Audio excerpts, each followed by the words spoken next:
A group of 3,400 college students was surveyed about their favorite sport. Of these students, 1,200 chose softball or football, 700 chose soccer, 500 chose baseball, and 600 chose basketball. So this is different than the other stuff. And 400 chose none of these.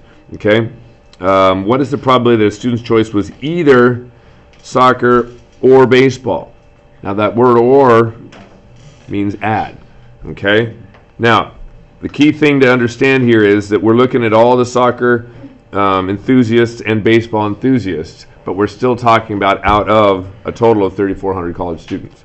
Okay, so number of soccer players, there was 700 or enthusiasts. Baseball, there were 500. So there's a total of 700 plus 500, 1,200.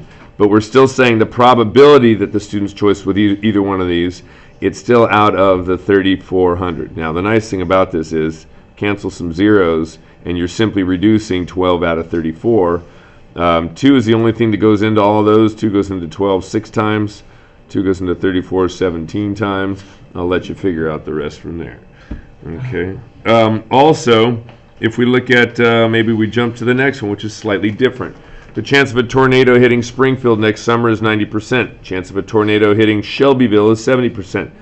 If the probability of each event is independent, what's the probability that Shelby gets hit by a tornado and Springfield doesn't? Now, in the past, we've looked at that as an area diagram, okay? And I think that wouldn't be a bad way of doing it. And I set it up as a window, even though, you know, you've got different, like 90%. This is clearly not 90-10. Let's call this Springfield SP and Shelbyville SH. But in Springfield, you've got a tornado versus tornado not. Okay, tornado, the chance of that happening is a 0.9. The chance of this happening is a 0.1. Shelbyville, tornado not.